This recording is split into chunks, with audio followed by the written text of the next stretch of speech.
Hello everyone, welcome back to my channel. Before starting the video, please subscribe and keep watching for more details videos. Coco Gauff among firsts to console Amanda Anisimova after one-sided Wimbledon final loss to Iga Swia. The center court at Wimbledon was hushed. Not the reverent silence of tradition, but the type that follows a one-sided contest, tinged with discomfort, empathy, and a touch of heartbreak. Iga Swia had just lifted the Venus Rosewater dish once again, this time dispatching Amanda Anisimova in a ruthless display of dominance. 6-1, 6-0. It was a masterclass in clay-to-grass adaptation, a performance for the ages, but one that left Amanda crumpled emotionally, standing at the net with a hollow smile as she extended her hand. Among those applauding, there was one pair of hands that clapped with more weight than sound. Coco Gauff stood just behind the camera line, fingers pressed together slowly, eyes not on the trophy, but on Amanda. There are moments in sports that don't make headlines, but are remembered by the hearts of those who see them. What happened next would become one of those moments. The unseen rivalry. Coco and Amanda had never been best friends. In fact, their careers had always been written as threads that danced around each other, parallel, never intersecting for too long. Both were American phenoms. Both carried the burden of being labeled the future. And both, at different times, had felt the sting of living in the shadow of Swiatek's meteoric rise. But Wimbledon has a way of revealing truths. Amanda, after a career resurgence, had fought her way through the draw, toppling higher seeds and reminding the world why she had once been considered the next big thing. The media had rallied behind her with renewed enthusiasm. Anisimova's redemption arc. They called it. Until it ended, not with a bang, but with an almost surreal 58-minute defeat. Gauff had been in Amanda's shoes before. The finals of a slam can shrink under the weight of expectation or explode with fire. Hers had done both. The pain of falling short while the world watches is something few understand, and even fewer can help heal. So Coco moved. She slipped past the security rope with a soft nod to the steward. Her hoodie was half-zipped, grass-stained still on her sneakers from her own semifinal heartbreak. But none of that mattered now. She reached Amanda just as the photographers swarmed Iga. A conversation beneath the noise. Amanda sat on the bench, towel over her shoulders, eyes unfocused, as if staring into a mirror that showed only her doubts. Gauff didn't speak immediately. She simply sat beside her. Two young women, gladiators in tennis whites, surrounded by the ghosts of champions and the echo of applause meant for someone else. "You did great, Mandy." The words were gentle. Amanda didn't turn. "No, I didn't," she said, voice brittle. "You did better than most would have done just getting here," Coco replied. "IGA's a machine right now. You played the only way you could against her, and you still showed up." Amanda wiped her face with the towel. "I got bageled. In the Wimbledon final. That's not showing up, Coco. That's disappearing." Coco reached down and picked a blade of grass, rolling it between her fingers. "You're not the first to lose like that," she said quietly, "and you won't be the last. But not many have the guts to keep playing every point like you did. That's something." Amanda turned then, eyes red but not broken. There was something in Coco's tone, an edge of authenticity, maybe even vulnerability, that cut through the fog. "I thought this was my moment," Amanda whispered. "After everything, the injuries, the losses, my dad, I thought maybe the story would finally end the way I needed." Coco nodded. "It's not the end. It's just not this end." There was a pause. Amanda looked down at her hands. "I just didn't want to embarrass myself."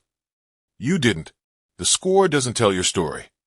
Coco smiled gently.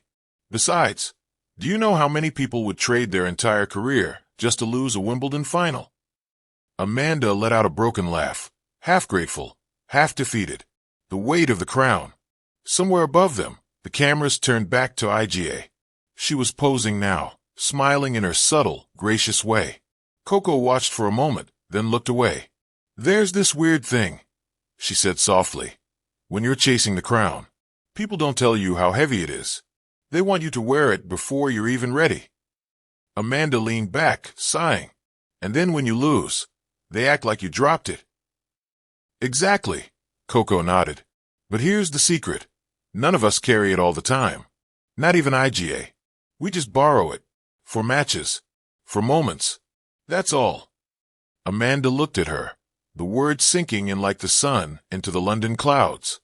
I hated watching you lose last year, she said suddenly. Coco blinked. What? In the Roland Garros final, Amanda continued. I hated how people talked about you after. Like you weren't still a teenager. Like you weren't already incredible. Coco gave a small, surprised laugh. Well, thanks, I guess. Amanda smiled for the first time since the final point. Now I get it. They sat in silence again, two young stars whose names had been etched in bold headlines before their voices had even matured. For a moment, they weren't rivals or opponents. They were simply survivors of pressure, of expectations of themselves. A different kind of victory. When Amanda finally stood up, the applause was gone. The stands were clearing. Wimbledon's sacred grass had seen another champion crowned, another runner-up consoled. But in the players' tunnel, as Amanda walked with her head a little higher, Coco beside her, something intangible shifted. The cameras never caught the embrace. They didn't record the moment when Coco slipped Amanda her own towel, a silly ritual they'd once shared as juniors. They didn't hear Amanda say, "Thanks, Gauff." Seriously. And they certainly didn't capture Coco's quiet response. We've got more finals than us. This wasn't it. Not yet. The echo beyond the court. In the days that followed, the world moved on. IGA was hailed as unstoppable. Amanda's loss was picked apart by analysts and sports writers. Some called it a collapse. Others called it a lesson. But somewhere, a different story lingered. It was told in locker rooms and whispered among younger players.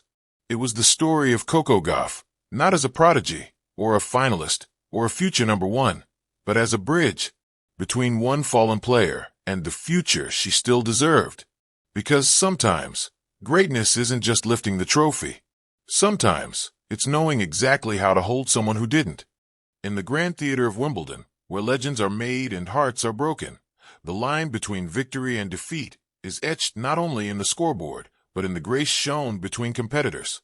This year's women's final may have been a triumph for Iga Swia, who dominated her way to another Grand Slam title. But the most unforgettable moment came not during the match, but just after. As Amanda Anisimova stood under the harsh spotlight of defeat, overwhelmed by the sting of a one-sided loss, it was Coco Gauff who emerged from the shadows, not as a finalist, not as a champion, but as something rarer, a quiet symbol of empathy and sportsmanship. The center court crowd, still buzzing from Swiatek's masterclass performance, may have missed it at first. Cameras panned to the champion hoisting the Venus rosewater dish, flashbulbs capturing the glory. But off to the side, just beyond the glamour, a quieter drama was unfolding, one that revealed the true heart of sport. Anisimova, once heralded as the prodigy of American tennis, had faced immense pressure coming into this final. A revival story written across bruises, personal loss, injury battles, and a long climb back up the rankings, culminated in this Wimbledon run.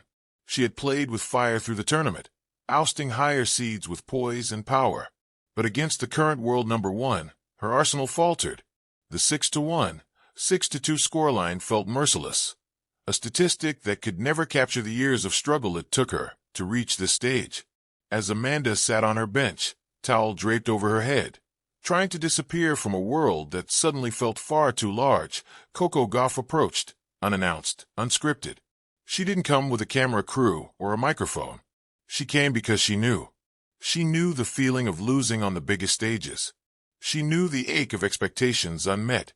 She knew that sometimes, when you've given all you have, and it still isn't enough, you don't want advice.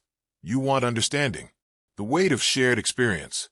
Coco and Amanda are no strangers to each other. Both rose as teenage prodigies, Gauff exploding into the world's consciousness at 15 with her win over Venus Williams at Wimbledon, and Anisimova making her first Grand Slam semifinal at 17. Both had to grow up fast, thrust into a sport that celebrates youth, only to test it with relentless scrutiny. They've shared locker rooms, headlines, and the weight of being American hopes in an era of tennis in transition. But their journeys diverged in tone. Coco, with her radiant poise and articulate charisma, became a symbol of modern sports maturity.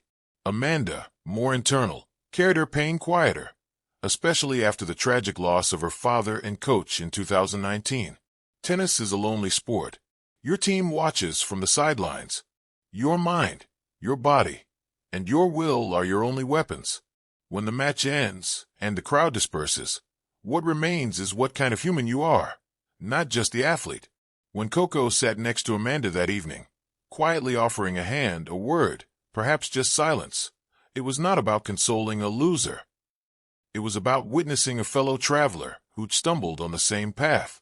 There's no coaching manual for moments like this. It comes from something deeper, empathy born of shared fire. More than a moment. In a post-match press conference, Coco was asked briefly about the moment. She didn't dramatize it. Amanda's been through a lot. She played her heart out. Sometimes, that's all you can do. I just wanted her to know she's not alone. That simple sentence echoed more than any trophy lift. Because in a sport often defined by individual greatness, what makes figures like Gauff so compelling is her refusal to let that individuality become isolation. Her victories have never come at the cost of her humanity. She fights fiercely, yes, but she connects genuinely. It's in the way she celebrates wins with humility, absorbs defeats with honesty, and in moments like this, consoles without spectacle. And for Amanda, even if the world forgets the scoreline, that quiet gesture from Coco might remain the most lasting memory of the tournament. The beauty in defeat. Anisimova's loss may not go down in history as a classic final, but sports history has always been shaped not just by outcomes, but by character. In fact, some of its most powerful chapters are written in loss, in how we fall and who lifts us up. This Wimbledon, Coco Gauff lifted someone not with a racket, but with grace. The grass of center court has seen many champions, from Navratilova to Serena. Their trophies gleam, yes, but so do the legacies they leave behind and how they shape the culture of the game. Gauff, still just 21, seems destined to leave her own mark not just in titles, but in moments like these, small in scale, enormous in meaning. A new kind of champion. There's a quiet revolution underway in women's tennis, not just in the style of play, which is becoming more aggressive, more unpredictable, more thrilling, but in the values being modeled by its emerging stars. Swiatek, ever composed, has spoken openly about mental health and mindfulness. Gauff, a powerful voice on issues beyond sport, represents a generation unafraid to be vocal, vulnerable, and versatile. Anisimova, through her own journey, shows that resilience isn't always loud. Sometimes, it's about simply continuing. The sport is richer for it. Legacy off the court. What will be remembered years from now about this Wimbledon final? Perhaps Swiatek's near-flawless performance. Perhaps the sadness etched on Amanda's face. But perhaps, hopefully, what will linger is an image of Coco Gauff, hand on Amanda's shoulder, reminding the world that while tennis is a solo sport, empathy is a team act. Gauff didn't have to do it. No one would have criticized her for simply walking past. But that's the point.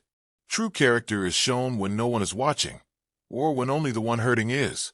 And in that moment, Coco Gauff was not a player. She was a friend, a rival, a sister in arms, a champion, in every way that matters.